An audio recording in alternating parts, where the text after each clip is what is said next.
Stop pretending you can afford this, Dad said sharply, his voice slicing through the polished air of the luxury apartment lobby. Every head in the marble hall turned toward us, realtor, tenants, even the concierge behind the desk. My father's words carried the same humiliation they always had, dressed neatly in arrogance and disappointment. Before we begin, drop a comment and tell us where are you from and from which city you're watching our videos? And after watching the whole video, don't forget to tell us what would you do in this situation? Be honest, tell me in the comments below. We read every comment. Let's begin. Dad. I began, but my sister Megan cut me off with a laugh that was just loud enough to sting. Oh please, Avery, she scoffed, tugging her designer bag higher on her shoulder. You can't even pay your own phone bill. Why are we wasting this poor man's time? The realtor, a man in his late 20s, polite smile fading, looked between us, unsure whether to step in or stay silent. His hands fidgeted with the clipboard like he wanted to vanish. I stood there, forcing myself to breathe evenly. Every insult, every time they told me I'd never amount to anything, every sneer when I said I was building something, it all came crashing back in seconds. But not this time. Actually, I said calmly, I can afford it. Dad gave a dry chuckle. Oh really? With what, your tips? Don't embarrass yourself, Avery. Some people know their place in life, and you should too. The words hit like glass, sharp, cold, but I didn't flinch. I looked him dead in the eye and smiled. Funny thing, Dad. I stopped believing in places a long time ago. Megan rolled her eyes. Oh, here we go. The motivational speech. Are we done? I have dinner plans, with people who can actually pay their rent. The realtor cleared his throat nervously. Ma'am, he said carefully, turning toward me. Would you like me to show them your penthouse first or your second property down the street? For a moment, no one moved. My father's mouth opened slightly, but no sound came out. Megan froze, her smirk sliding right off her face. The echo of the words, your penthouse, your second property, hung heavy in the air. I turned toward the realtor, my voice steady. The penthouse, I said softly. It's more private. As the words left my mouth, the look on my family's faces was something I'd waited years for, not out of spite, but survival. For once, I didn't feel small. I didn't feel like the disappointment. I felt seen. Dad's jaw tightened. You're joking, he muttered. You're lying to make us look bad again. I met his glare. No, Dad. You did that all on your own. The elevator chimed. The polished gold doors opened, and I stepped inside first. My reflection stared back at me in the mirrored walls, a woman who had finally stopped apologizing for existing. Coming? I asked, keeping my voice light. Megan hesitated. Dad looked like he wanted to speak, but couldn't find the right insult to hide behind. They followed in silence. As the door slid shut, the faint reflection of their shocked faces disappeared behind me. For the first time in my life, I was the one walking ahead, not away from them, but beyond them. The elevator opened with a soft chime, and sunlight poured in like a spotlight. The penthouse stretched before us, wide, open, and breathtaking. Walls of glass revealed the skyline in golden afternoon light, the city sprawling endlessly below like a painting. Megan froze first, her phone slipping slightly in her manicured hand. Wait, this is yours, she stammered. I smiled faintly. Yes, I bought it last year. Dad walked in slowly, his polished shoes clicking against marble floors imported from Italy. His expression twisted between disbelief and anger, the kind a man wears when the world stops obeying his rules. He turned sharply to me. How? You didn't even finish college. You quit your job. You. I started my own company. I interrupted, my voice steady. It wasn't easy, but I did it without loans, without handouts, and without your help. He scoffed, shaking his head. Impossible. You were always the irresponsible one. Always chasing dreams that don't pay. Not everything I built was for your approval, I said quietly. The realtor, still standing by the door, cleared his throat politely. If you'll notice, sir, This penthouse includes a private elevator, rooftop garden, and skyline view. Ms. Porter also owns the adjoining suite, currently under renovation for her design studio. Megan blinked. You have a studio too? I nodded. 2, actually. One here, one in LA. Her mouth parted slightly, disbelief flooding her expression. You moved to LA? I looked around the room, running my hand along the smooth counter. I didn't move. I expanded. Dad let out a low laugh, bitter, forced. All this, just to prove something to us. No, I said. To prove something to myself. He said nothing, but his eyes flickered with a pride he didn't want to admit. Megan tried to cover her shock with sarcasm. So, what, you're rich now? You think money changes who you are? I turned toward her, meeting her glare with calm precision. Money doesn't change who I am. It just changes how you see me. The silence that followed was heavy. The kind that forces people to see themselves clearly for the first time. The realtor smiled nervously, sensing the tension. Would you like to see the balcony, ma'am? It's one of the most exclusive views in the city. I nodded. Yes, please. He opened the sliding doors, and the wind swept in, clean, crisp, carrying the scent of freedom I'd spent years chasing. The view stretched forever. Glittering lights, silver towers, the heartbeat of the city that had once ignored me. Megan stepped out beside me, whispering under her breath, I honestly thought you'd end up living with Dad forever. I looked at her. No anger this time, just truth. So did he. Dad's reflection appeared behind us in the glass. His voice, low and uncertain, finally broke the silence. Avery, I didn't know you were doing all this. I know, I said softly.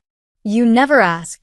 For a moment, he looked smaller, like the man who once told me bedtime stories before ambition hardened his heart. I took one last look at the skyline before turning back inside. I think we're done here, I said to the realtor. He nodded. Of course, Ms. Porter. I'll send over the renewal forms to your assistant this evening. Megan blinked again. Assistant. I smiled faintly. Yes, her name's Claire. She runs the schedule I used to dream of having. Dad said nothing more as we left.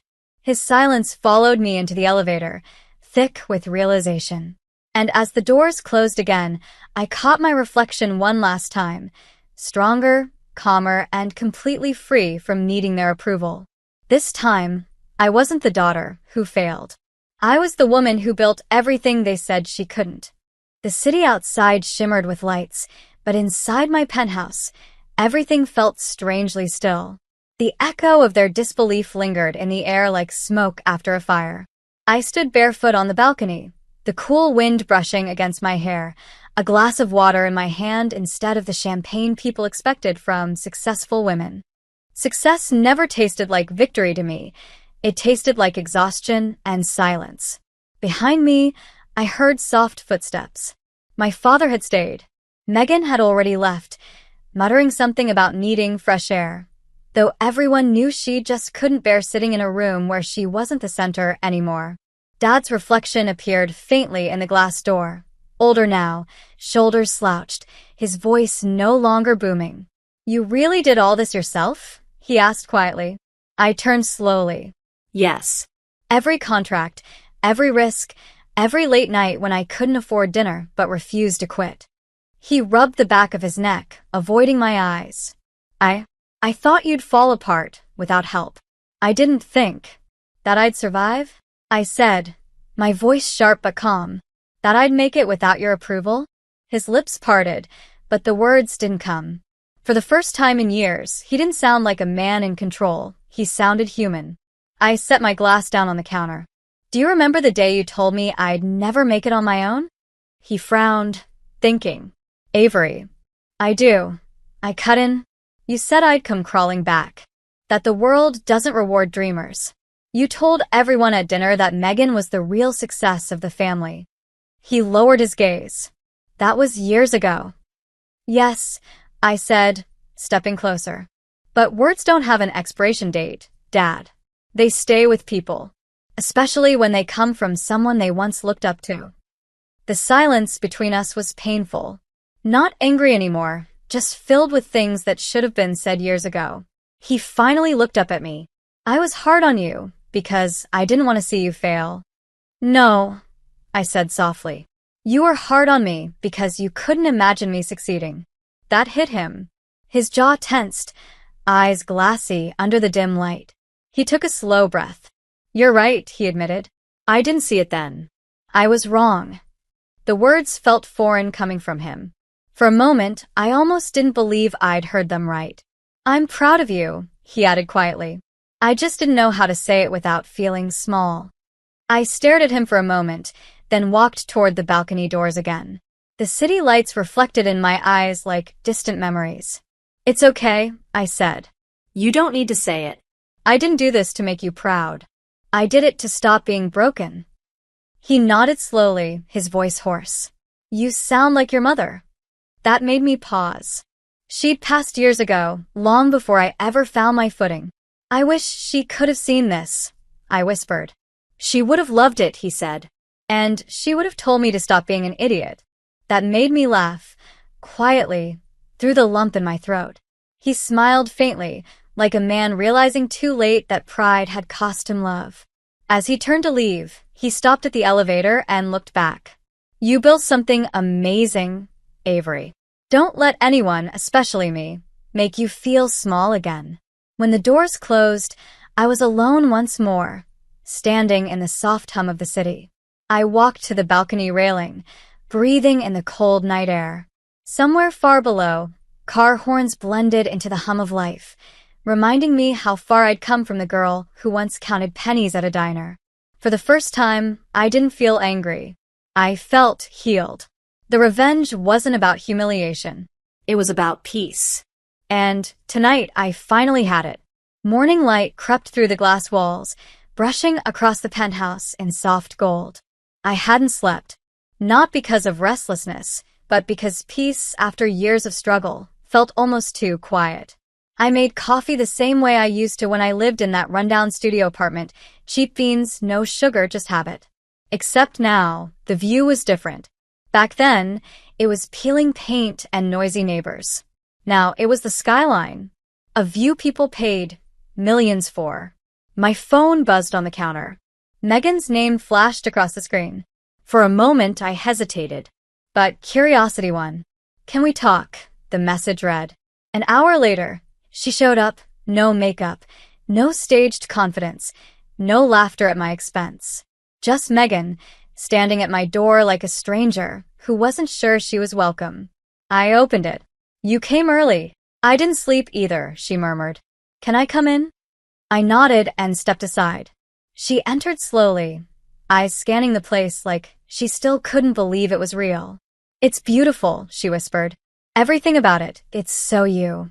Thanks, I said simply, pouring her a cup of coffee. She took it with shaky hands. Avery, I owe you an apology.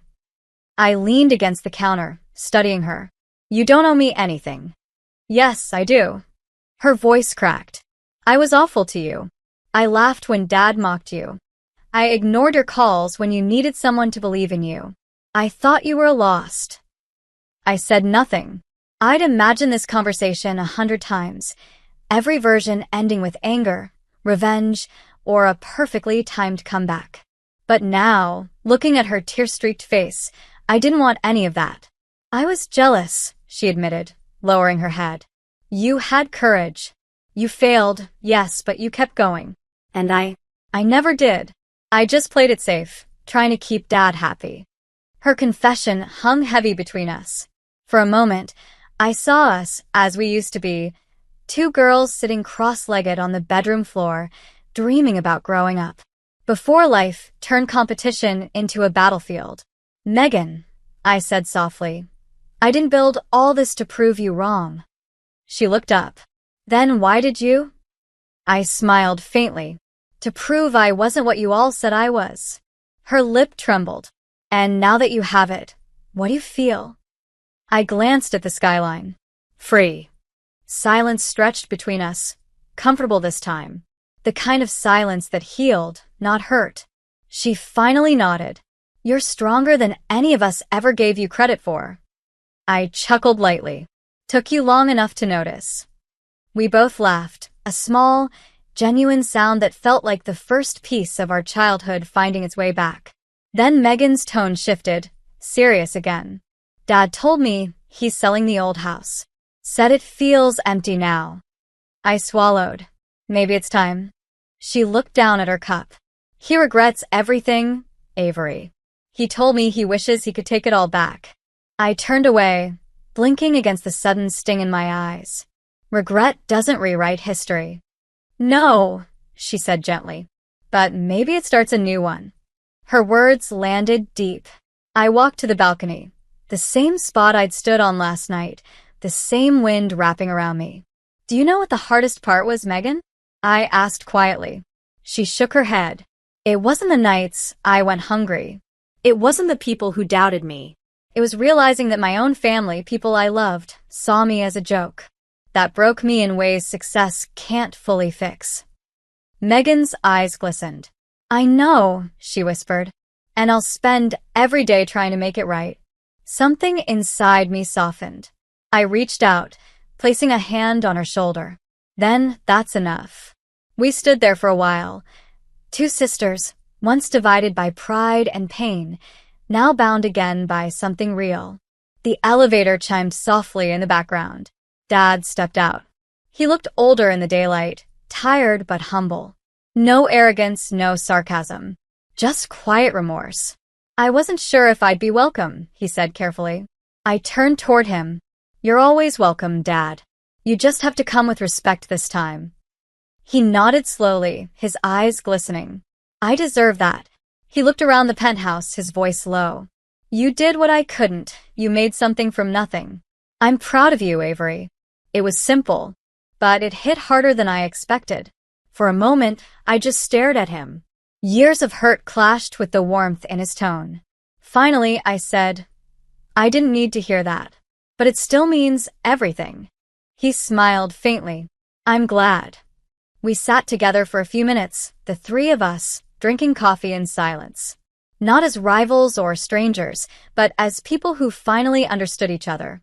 When they left later that morning, the elevator doors closed softly, and I stood alone again in my glass palace. But this time, I didn't feel alone. I walked to the balcony, sunlight kissing my face.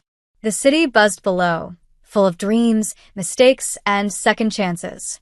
I took a deep breath. Years ago, I was the girl who begged for validation. Today, I was the woman who built her own worth.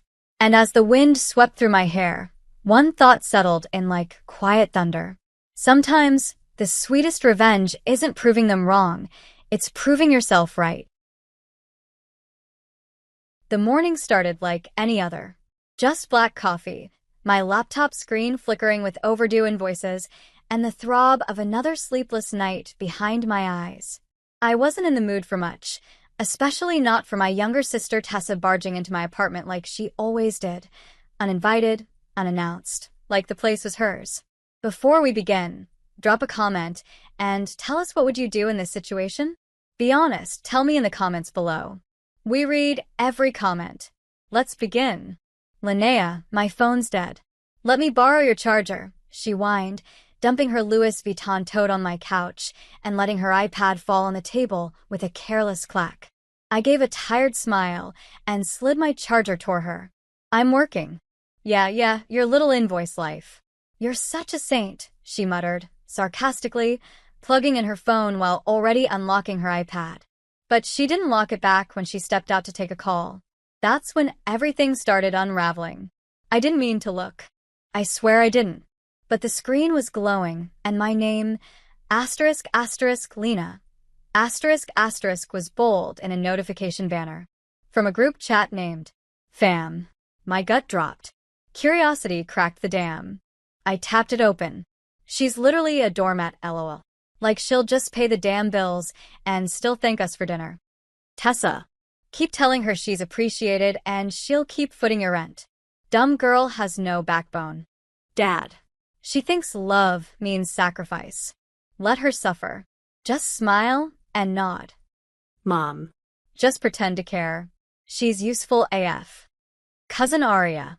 The words weren't daggers. They were explosives. I just stood there, frozen, breathing like someone had cracked a rib. I read the thread again, over and over. Screenshots. I took them all. My hands shook as I did it. That entire year of bailing out my dad's overdue car payments, paying my sister's credit card debt, covering mom's medical bills, and pretending I didn't notice the spa receipts hidden in the receipts folder. All while skipping my own meals, eating rice and eggs every day so they could eat steak behind my back. And they thought I was stupid. I didn't scream. I didn't cry. I just sat down, stared at the glowing screen, and decided something with a calmness that startled even me. Let them keep thinking I'm the doormat. Just one more day. One more. And tomorrow? They'd choke on the silence. That night, I made dinner like usual. Meatloaf and garlic mashed potatoes, Tessa's favorite. She ate with her legs propped up on my couch like she owned it. "You're too good to us, Lena," Mom said on the family FaceTime. She even faked a tear. "Yeah," Dad added, munching. "You were always the glue holding this family together." Tessa winked. "Don't ever change, sis. You're perfect just the way you are." I smiled through my teeth. Perfect. Just the way I am. As I cleared the dishes, I opened my laptop and sent out 3 emails. One to my accountant, one to my lawyer, one to my landlord. Then I turned off the lights and watched them all go home.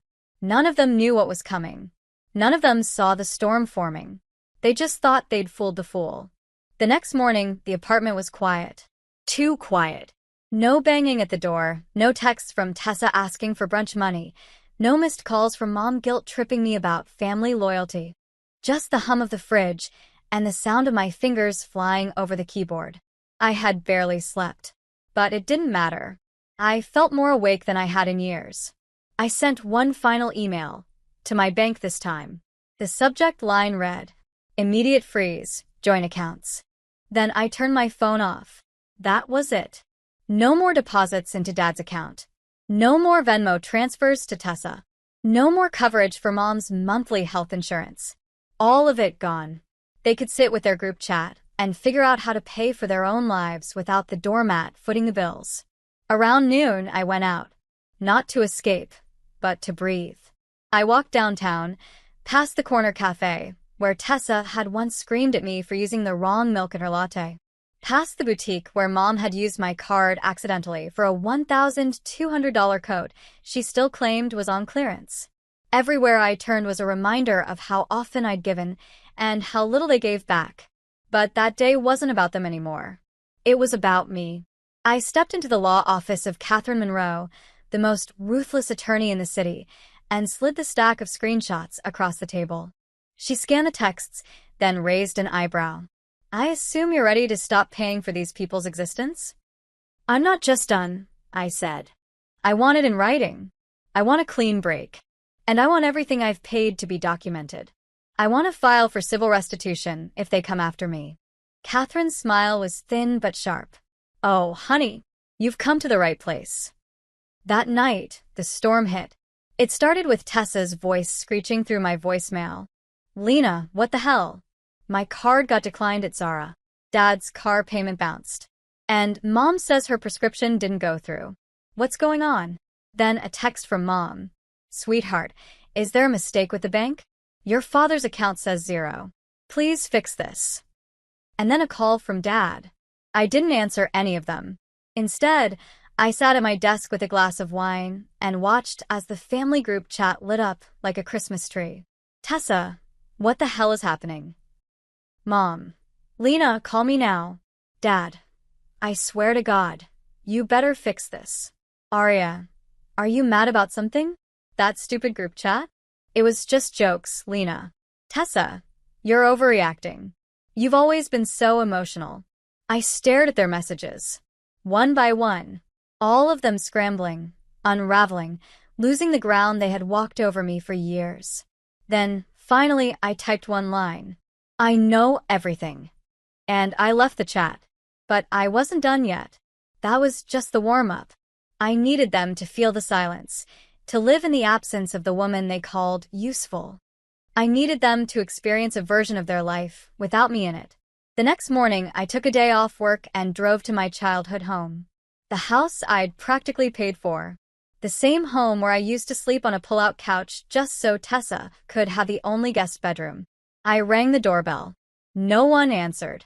So I used the spare key still hidden in the same fake rock beside the steps. I walked into the living room and sat at the dining table, exactly where my parents used to host those so-called family dinners, where they'd smile to my face and text behind my back. And then I opened the suitcase I brought. Inside was every receipt, every bank statement, every document proving that I had paid over $97,000 for this family over the past 5 years. And with that, I laid the folders out neatly across the table. When they came home, they'd see it all. No arguments, no screaming, just the facts, and a single note taped to the wall. I was your backbone. Now stand on your own. By evening, my phone had 46 missed calls. The last one was from my mother. Her voice trembled in the voicemail. "Lena, please, we didn't mean those things. You know how people joke around. You're taking it too far." I deleted it. The only thing they were sorry for was getting caught.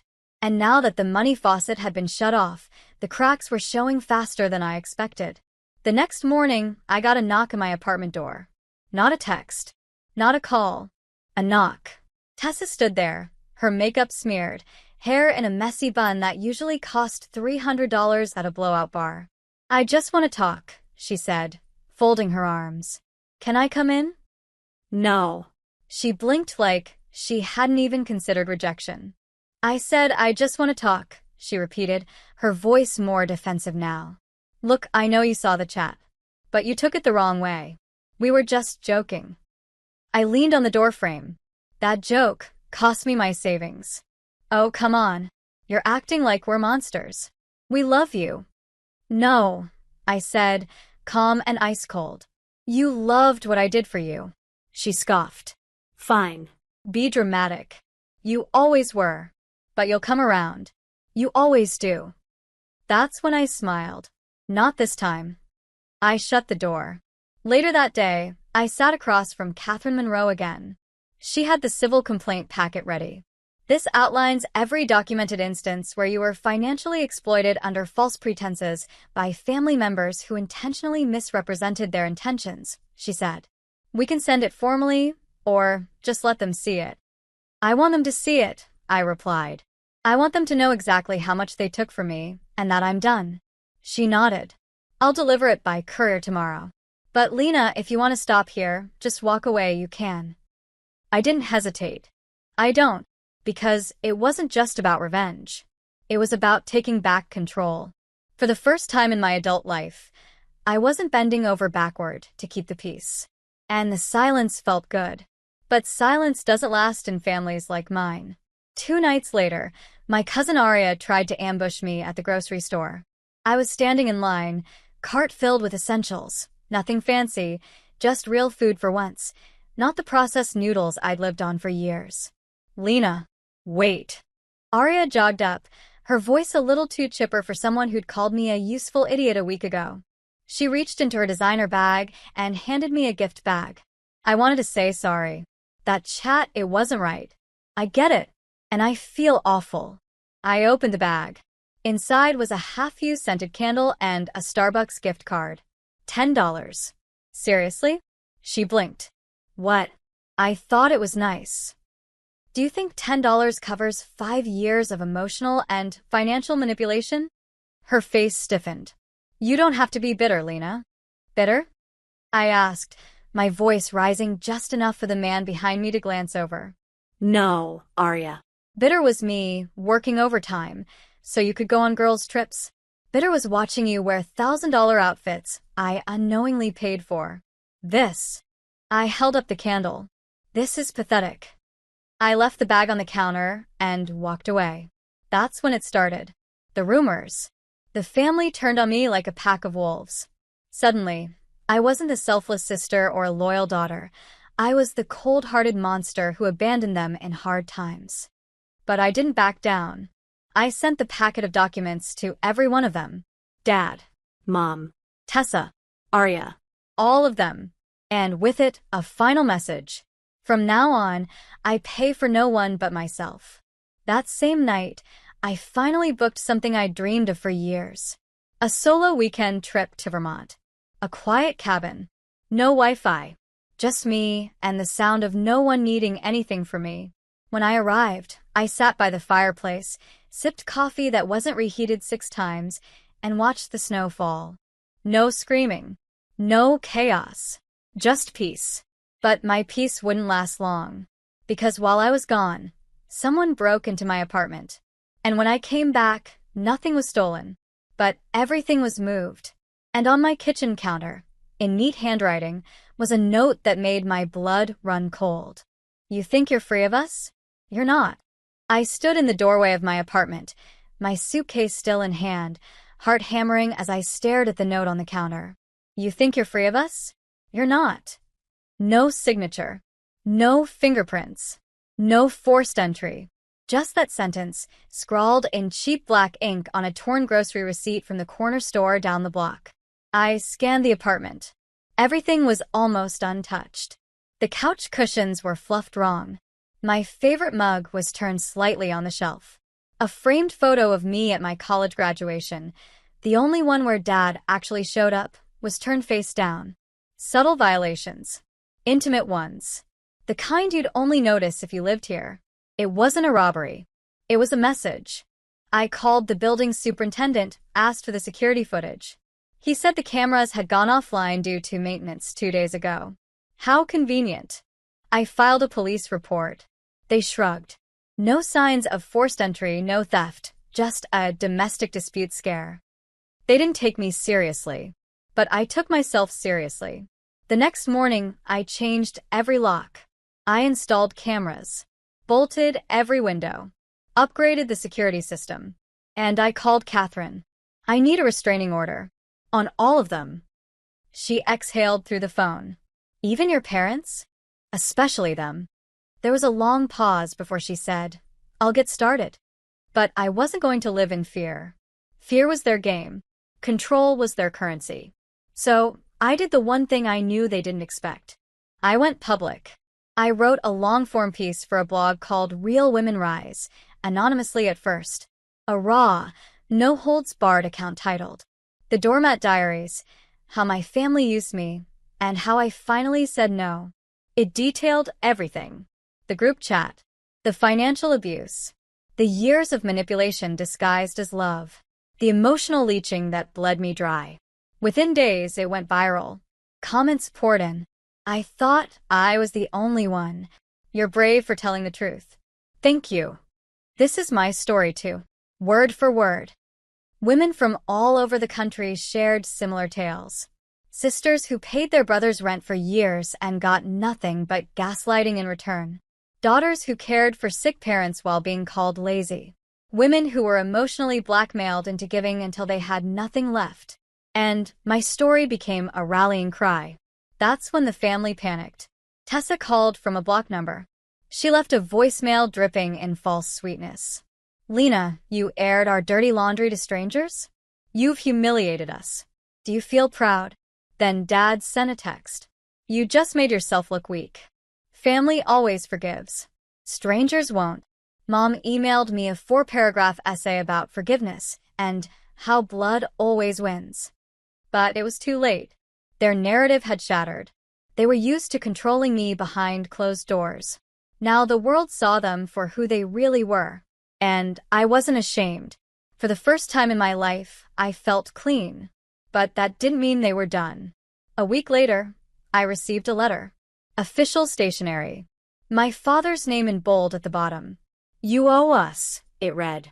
A breakdown of what they claimed I had borrowed over the years: furniture, food, shared utilities from when I lived at home in college. The total? $31,042.88. I laughed so hard I cried. But Catherine didn't. This is a preemptive move, she said. They're trying to provoke a lawsuit or trigger public sympathy. They want to reframe the story. Let them try, I said. I have truth. They have lies. But they weren't playing alone anymore. The blog had gotten the attention of a podcast producer in New York. He called me after reading my story. Lena, Have you considered telling this on air? I hesitated. This story, it's already helped people, he said. But your voice? Hearing it, your courage, your pain, your rage, it could go even further. So I agreed. I recorded the episode under my real name. For the first time, I said it all aloud. Every betrayal, every dollar, every emotional wound I'd patched up with silence. The episode aired on a Thursday. By Saturday, it had 2 million downloads. People weren't just listening. They were responding, sending letters, donations, messages of solidarity, even lawyers offering pro bono support. And suddenly, I wasn't the girl crying in the shadows anymore. I was the storm. 3 days after the podcast aired, I got an email. Subject: Family lawsuit withdrawn. They'd backed off. Catherine confirmed it. No judge was buying it. They folded. It wasn't justice, it was survival. They'd finally realized I wasn't afraid anymore. I moved to a new apartment 2 weeks later. Smaller. Quieter. Mine. No surprise drop-ins. No guilt texts. Just peace. Earned peace. One afternoon, I got a knock. It was Tessa. No makeup. No designer clothes. Just eyes full of something that might have been regret. She held out a folded letter. Please. Just read it. I took it, closed the door, and never opened it. Months passed. I started teaching financial literacy workshops for women. Told them what I never knew. Saying no doesn't make you unloving. It makes you free. Then one day, I walked past a cafe window and froze. Inside, my parents were sitting with Tessa. They looked tired, older, broken in the way people look when they lose their leverage. I watched them laugh. For a second, I felt the old ache. But I kept walking. They had each other. And I finally had myself.